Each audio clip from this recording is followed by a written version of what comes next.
天体望遠鏡の部屋。SV ボニー SV405cc 冷却 CMOS カメラ開封と検証その1。2022年9月。2022年4月に新製品発表があってすぐに購入しました。入荷が遅れに遅れて5月末にようやく手元に届きました。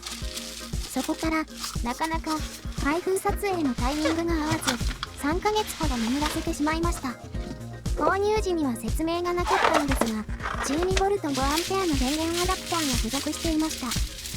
先に 12V3A 仕様のアダプターを別途購入しておいたのですが電流値が足りていないことに後で気づいて失敗したと思っていましたが付属品として電源アダプターが用意されていたので助かりました。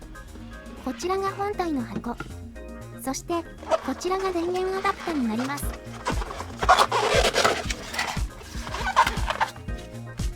12V5A 仕様です。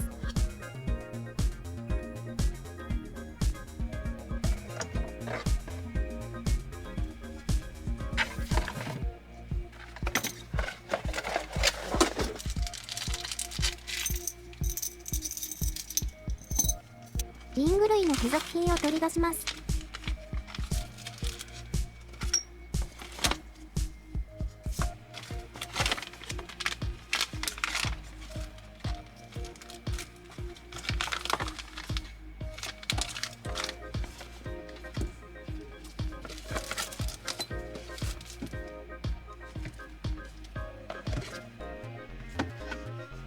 アメリカンサイズ用の延長と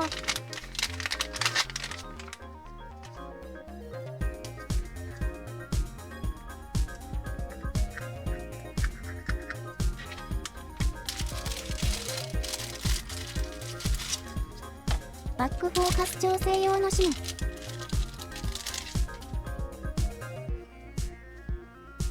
2インチ用の延長と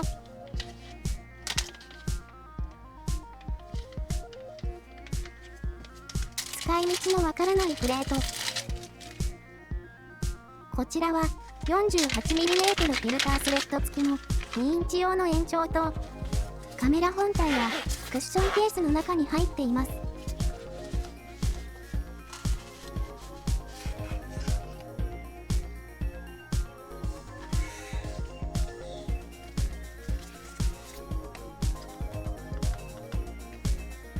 キャップですがゆるゆるで簡単に外れてしまいます。このキャップとしてはいまいちです。2インチ用の延長灯をとりあえずねじ込みます。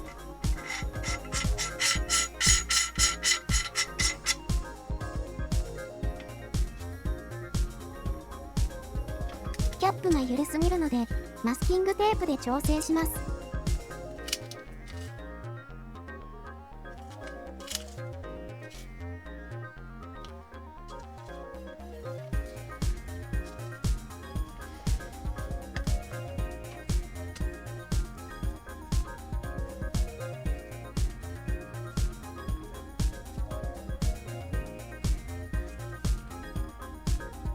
アメリカンサイズの方も同様に調整しておきます。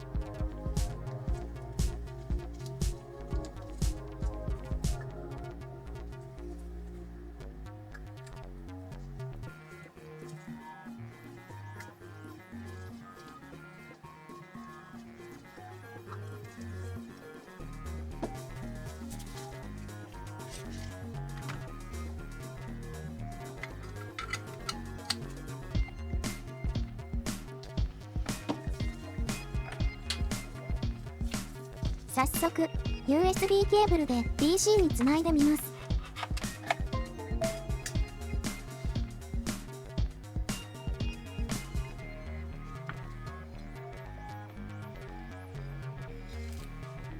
SV ボニーの非冷却 CMOS カメラの SV305 と比較してみます。外観の大きさはかなり違います。センサーサイズは SV305 が 2.8 分の1インチ。対して SV405cc は4サイズなので、並べると全然大きさが違うことがわかります。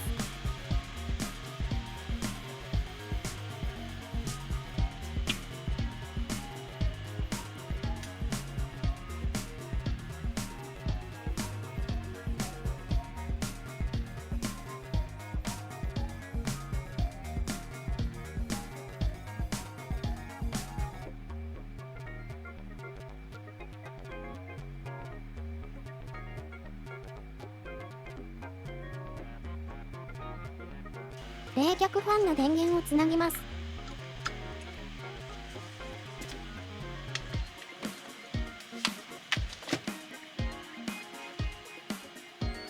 アダプタの電源コンセントが3ピン仕様だったので、2ピンに変換するアダプタを別途用意しました。とりあえず0度まで冷却を行ってみました。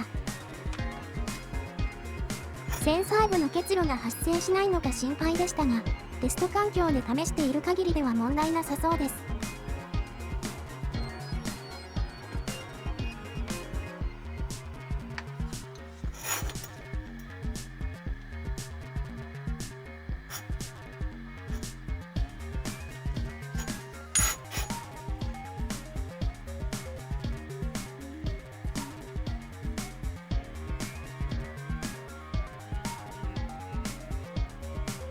ケースを触ってもセンサーが0度になっていることは全く感じられず、排熱の影響か、むしろほんのり暖かい感じがします。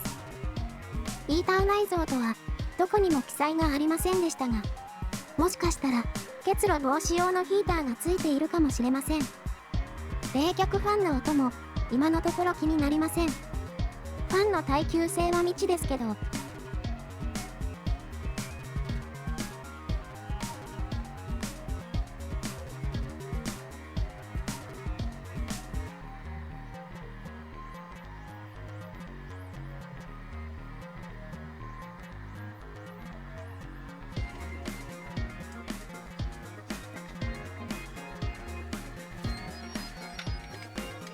インディゴスカイでの動作確認も行っています。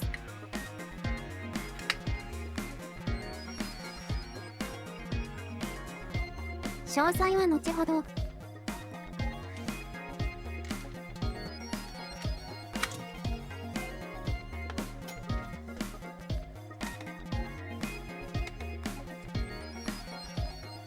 ニルトル200に SV405cc を接続してみます。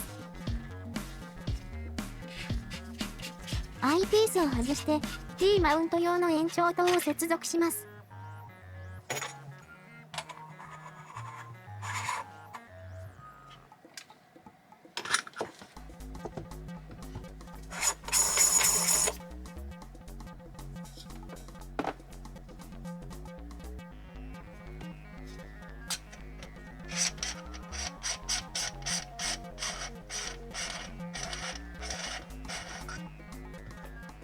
カメラ本体をねじ込みます。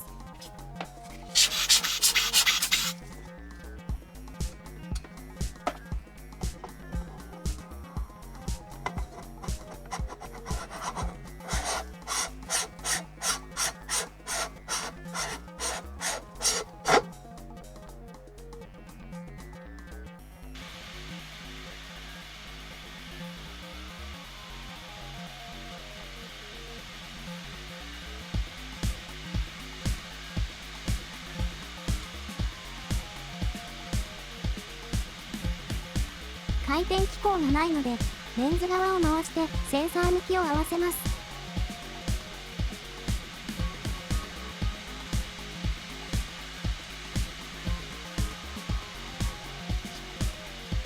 フォーカスをモータードライブできるように改造しているので、レンズを目的の向きに合わせるのがちょっと面倒です。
レンズのキャップを閉めてダーク撮影を試しています。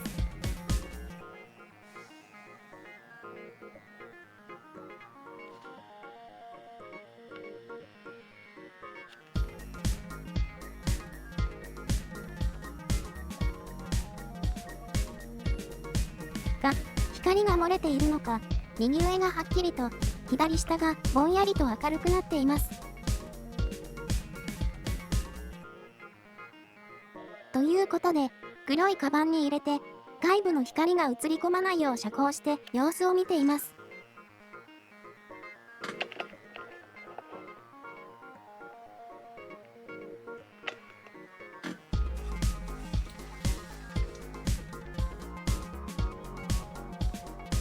左下がぼんやり明るくなっていたのが暗くなったので、やはりレンズ側から光が侵入していたかもしれません。しかし、右上の明るいところにはほとんど変化が見られません。これはアンプグローなのでしょうか。放射状に光状が伸びているので、点光源が光っているようにも見えます。さらに部屋を暗くして試しましたが、状況は変わりませんでした。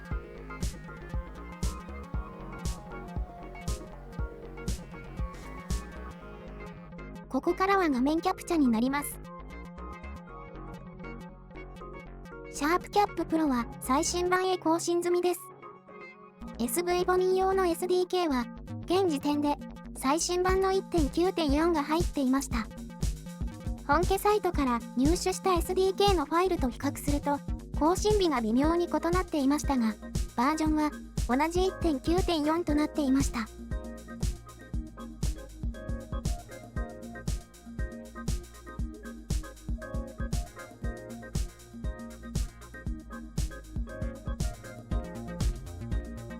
カメラメニューからネイティブドライバーを選択します。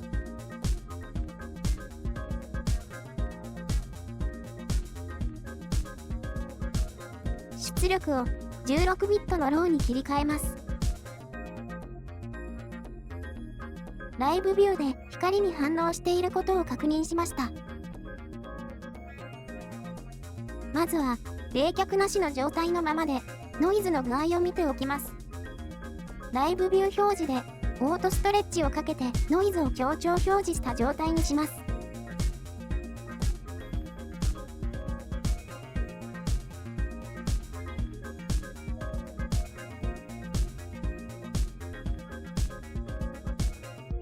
露出時間を伸ばすとノイズも増加します。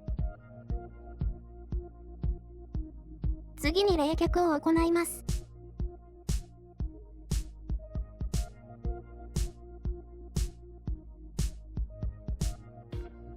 あまり急激に冷やすと良くないらしいので、段階的に温度を下げていきます。冷却前で 31.5 度くらい。とりあえず20度に設定しました。10倍速再生ですが、ゆっくりと温度が下がっていきます。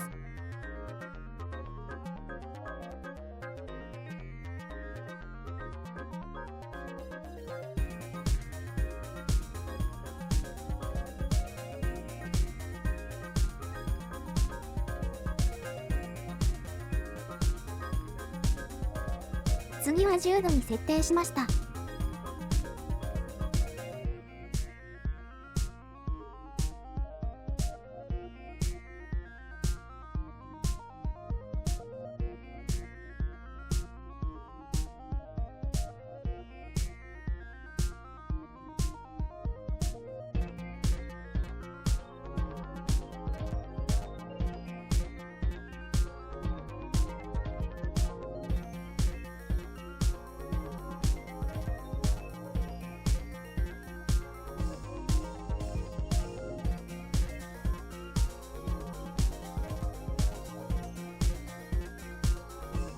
そして0度に設定しました。穏やかに温度が下降していくので、ソフト側で急激に温度変化しないように制御しているのかもしれません。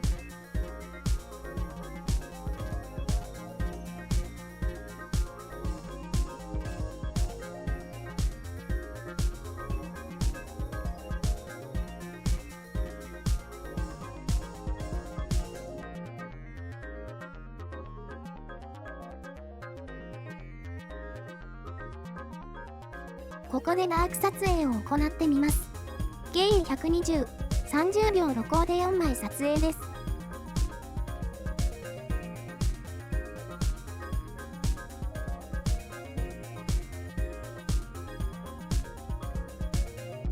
一度冷却を止めます。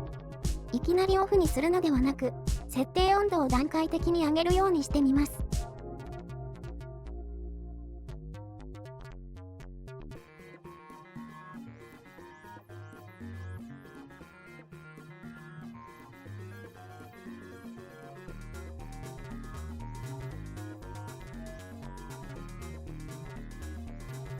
常温に戻るまでの時間で、インディゴスカイへの接続準備を行います。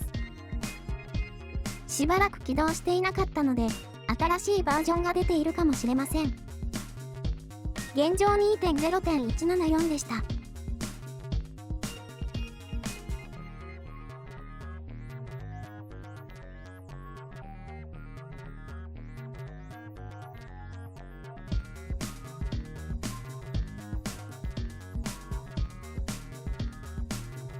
再起動しても、新しいバージョンが表示されません。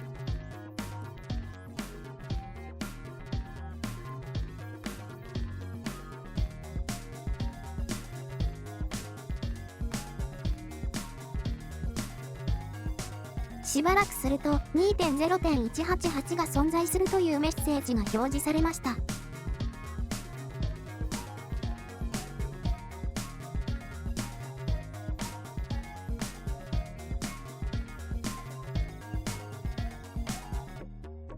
アップグレードを実行します。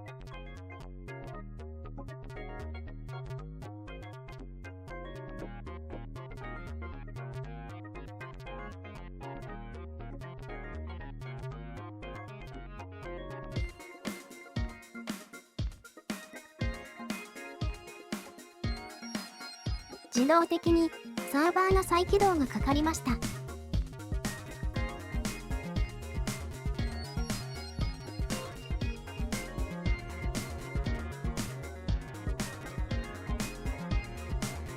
バージョンが 2.0.188 に上がっています。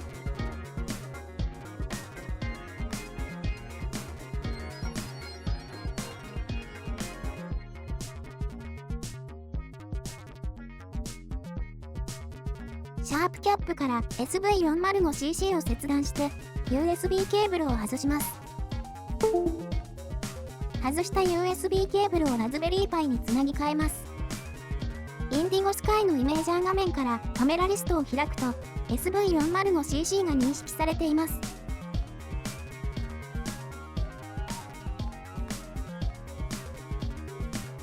使用できる画像形式や解像度が列挙されているので、ドライバーは正しく機能していそうです。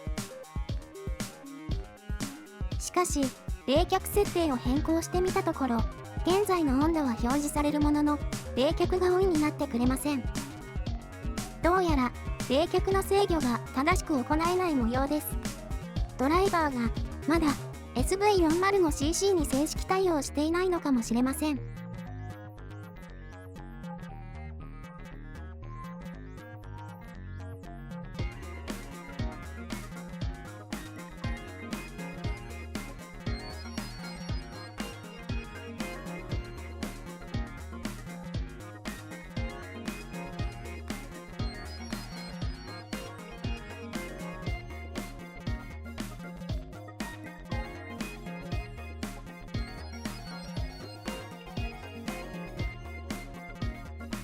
次に、ステラショット2で使用できないかを確認します。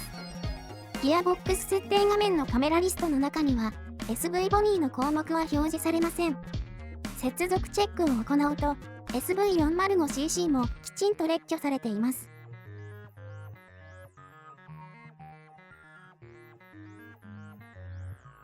もしかして使用できるのかと期待しましたが、実際に接続を行ってみると、サポートされていないカメラというエラーメッセージが表示されて使えませんでした。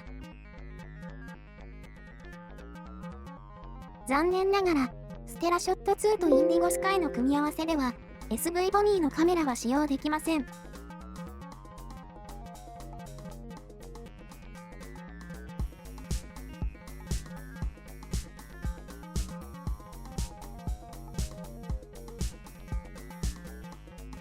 次に、ミルトル200に SV405cc を接続した状態で、室内を撮影してみました。最初色が正しく表示されなかったのですが、ホワイトバランスを自動調整したら、見た目に近い色で表示されました。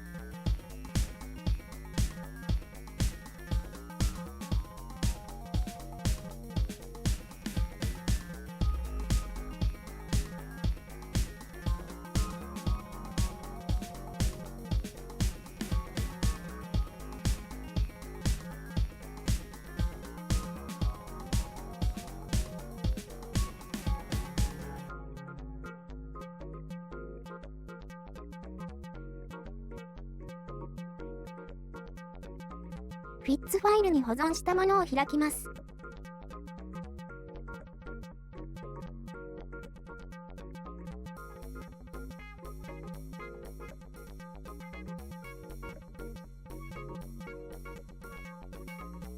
青色にかぶった状態で表示されましたが、設定をリセットすることでかなりマシになりました。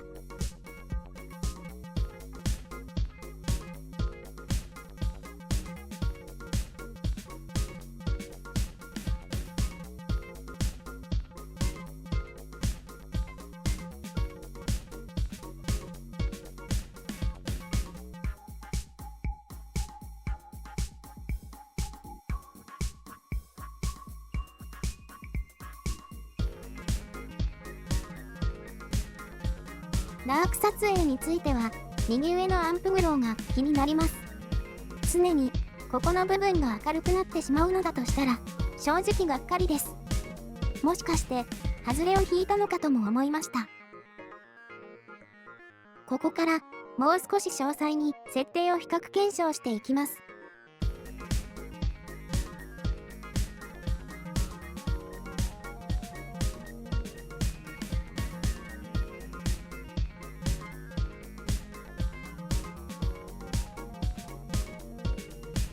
ローの16ビットに設定します。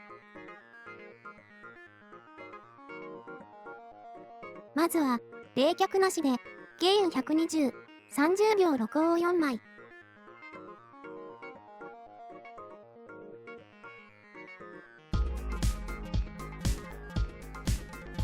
次に、ターゲット温度を0度に設定。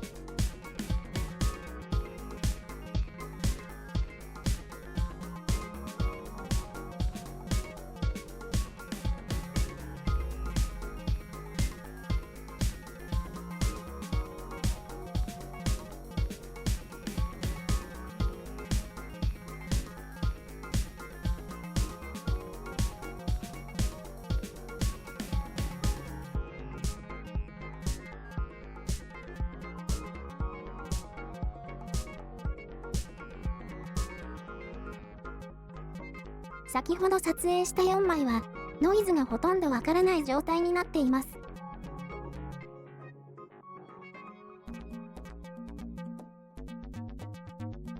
0度の状態でも4枚撮影。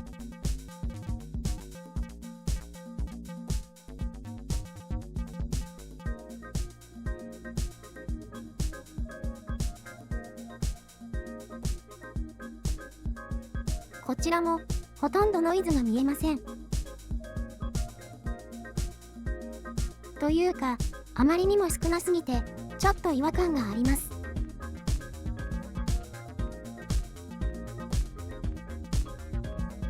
なので、ゲインを470まで上げて、30秒録音してみます。次は、冷却なしの 32.5 度くらいの状態で、ゲイン300。録音時間300秒で撮影します。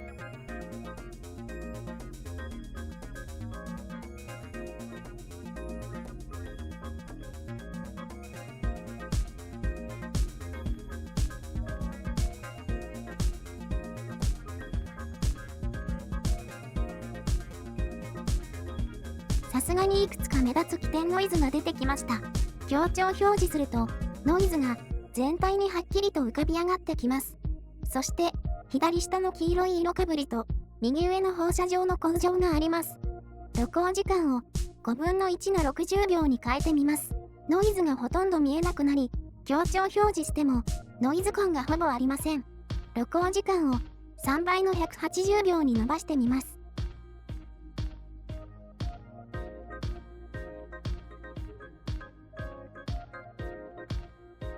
強調表示すると、今度はノイズがかなり目立つようになりました。カメラを外部からの光を遮断した状態にして、同じセッティングで撮影してみます。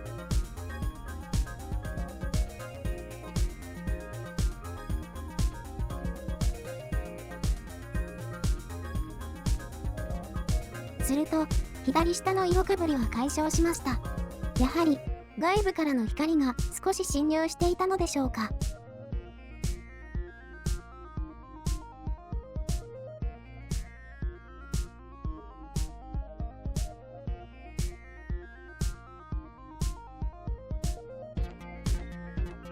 録音時間を60秒減らして120秒に変更します。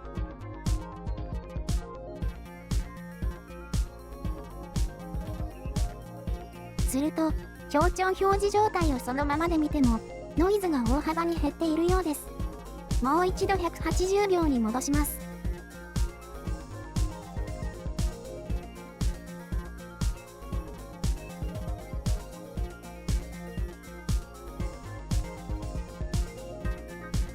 また、同じようにノイズが現れてきました。左上のアンプグローも再現性があります。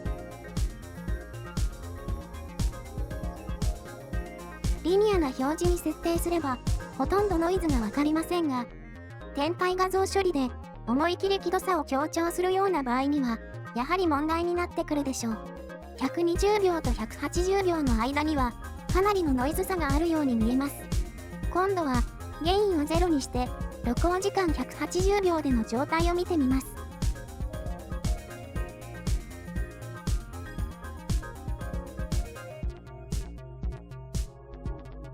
ノイズがほぼ消えました。ヒストグラム上でも、輝度を持っているピクセルはなくなりました。次は、ゲインを120に上げます。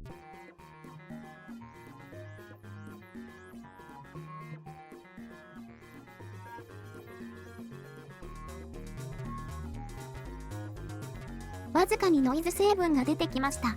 激しく強調すると、全体にザラザラした感じで、右上の根性が不自然で気になります。次は、ゲインを240に上げます。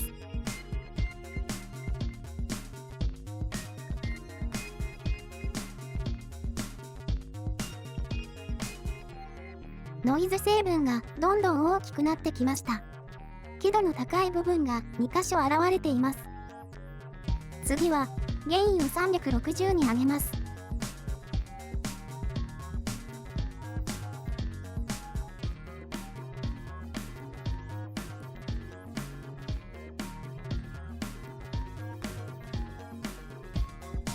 最大輝度で光っている部分が出てきているようです。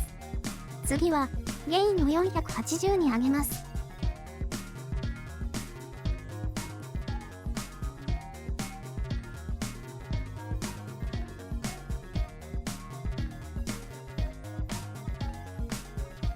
輝度の高い部分にもノイズがどんどん広がっていきます。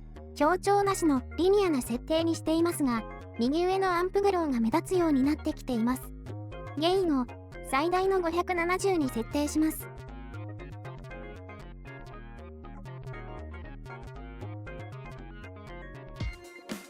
ノイズ成分が輝度全体に広がっています。強調していなくてもノイズでザラザラです。ゲインを480に戻します。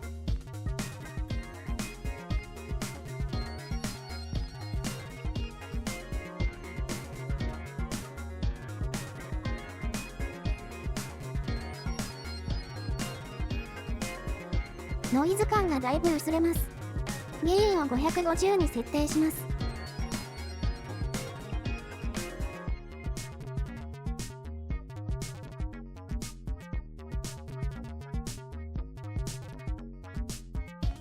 わずか20の違いですが、最大ゲインの570の時よりは、だいぶマシな状態に見えます。ここで、録音時間を30秒短くして、150秒に設定してみます。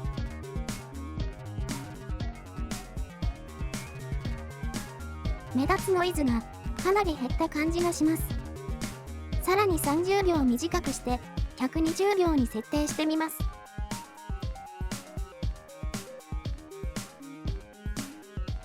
ヒストグラム上でもノイズが減って強調表示しても気にならないレベルです。また、録音時間を180秒に戻します。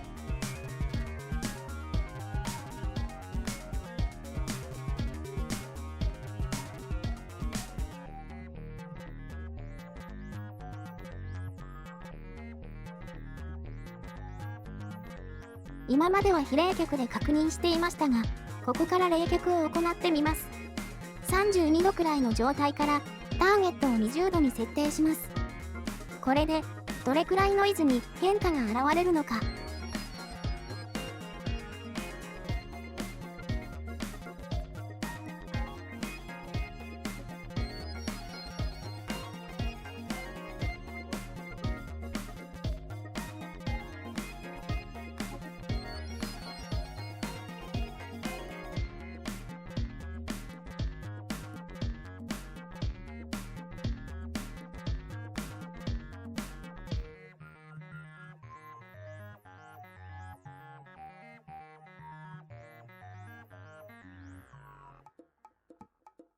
わずか10度下げただけですが、驚異的にノイズが減りました。4分の1くらいの輝度のピクセルが残っていますが、全域にわたって激減しています。5度上げて25度をターゲットにします。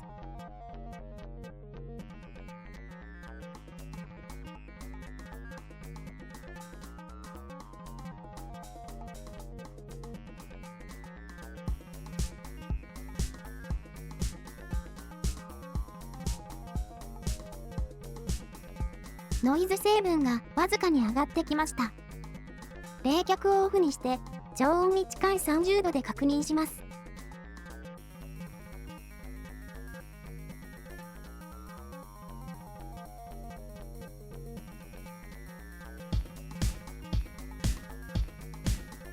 ノイズの出方が最初の非冷却状態と同じ感じに戻りました。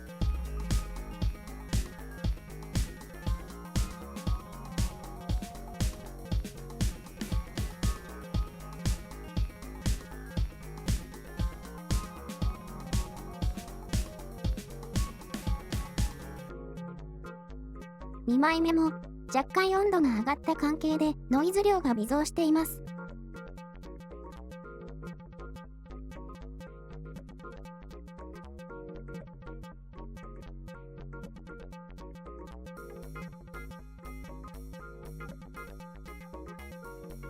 3枚目も温度が微妙に上昇しているためノイズ量も微増していきます。ここでターゲット温度を30度としてみます。約1度下げるだけですが、冷却オフの時と違いが出るでしょうか。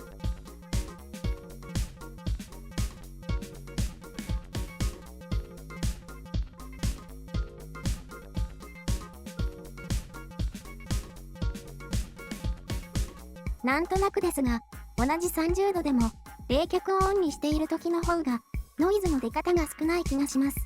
25度に下げます。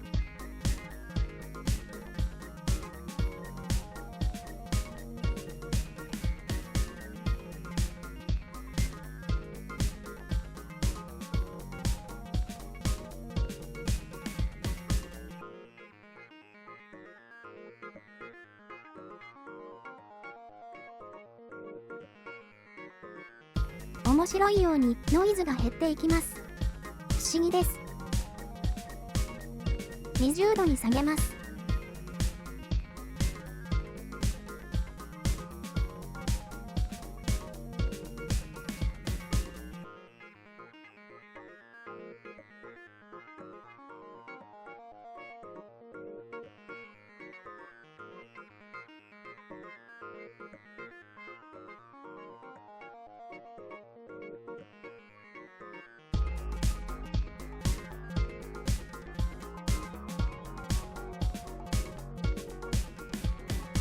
10度に下げます。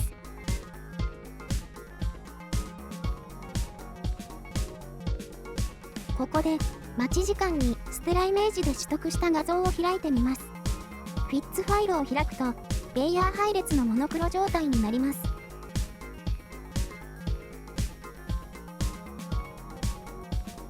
TIFF ファイルを開いた場合もモノクロデータです。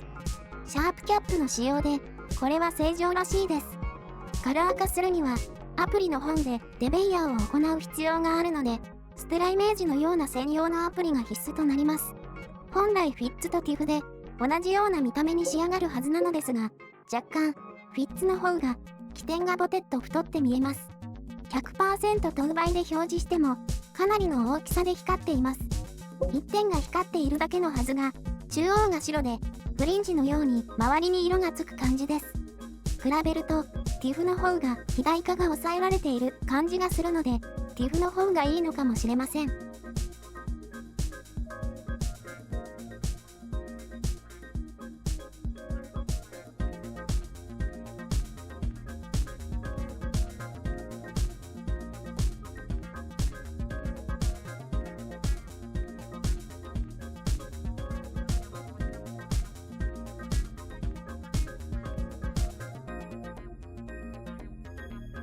さて、温度が10度で落ち着いたようなので、テストを再開します。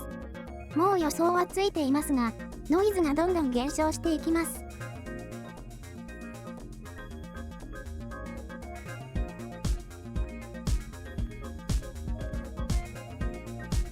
同じ設定で、フィッツから TIFF ファイルに出力フォーマットを変えて試してみます。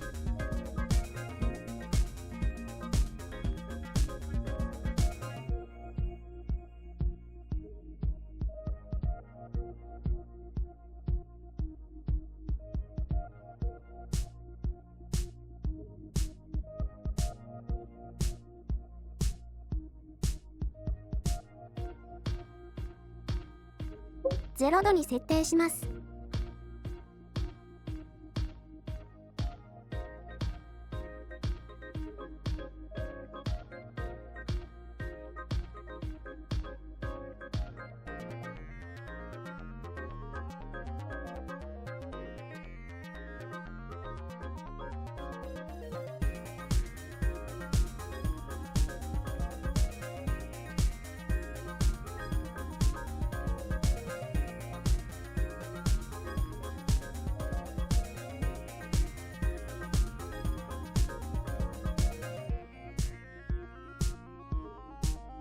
ノイズは減っていますが、減り方がだいぶ穏やかになってきました。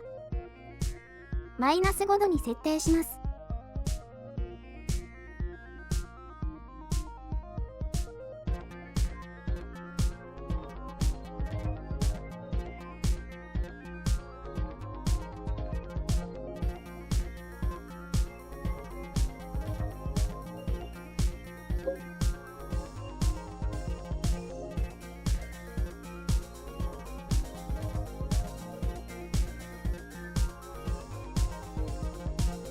冷却パワーが 90% を超えるようになってきたので、この辺りでやめておきます。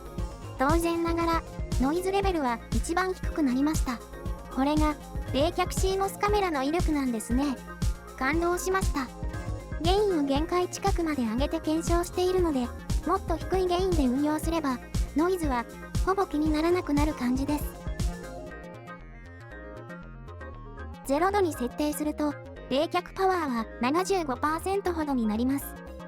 冷却なしと比較すると、明らかにノイズが減るのが実感できたので良かったです。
フィッツとティフで、デベイヤーのかかり方が違っているのが気になったので、ダーク撮影ではなく、実際の風景で試してみたくなりました。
この確認では、フィッツとTIFFで、デベイヤー後の違いは、ほとんど感じられませんでした。フィッツの場合、デベイヤーは自動オプションが選択できるので、自動のままで良さそうです。試しに手動で、ベイヤー配列を選んでみましたが、結局自動で使用される GRBG が、一番正しい色に変換されるようです。TIFF との違いもほとんどなく、見分けがつきません。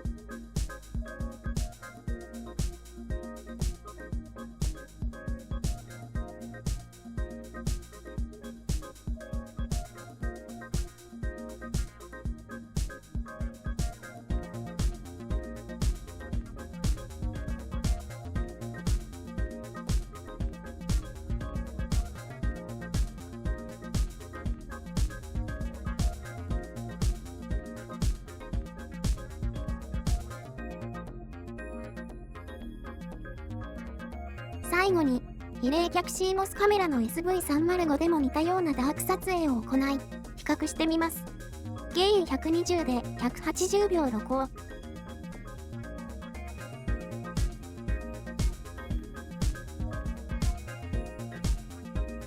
強調すると、アンプグローが右上隅に発生していることがわかります。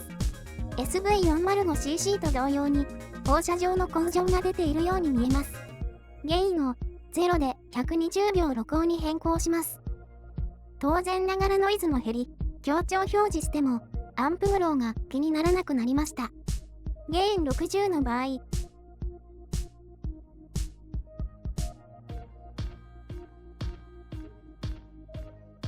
ゲイン120の場合、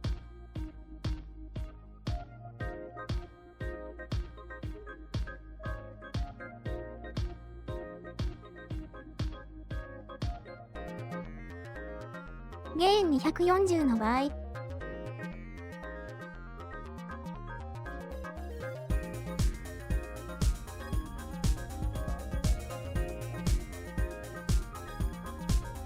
ゲイン360の場合、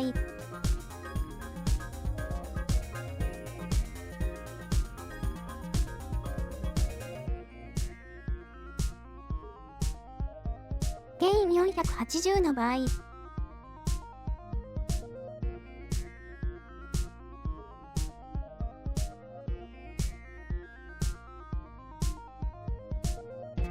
ゲイン最大の720の場合、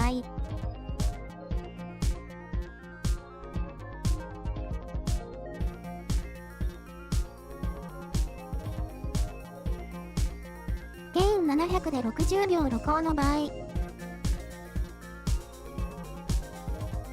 30秒露光の場合、15秒露光の場合、2秒露光の場合、1秒露光の場合、500ミリ秒露光の場合、ゲインが高いと露光時間をかなり短くしてもノイズ量があまり減らない感じです。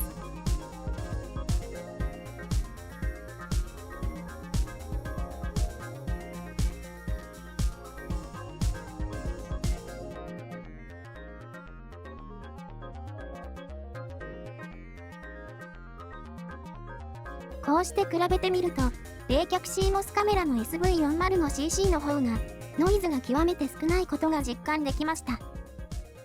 続く。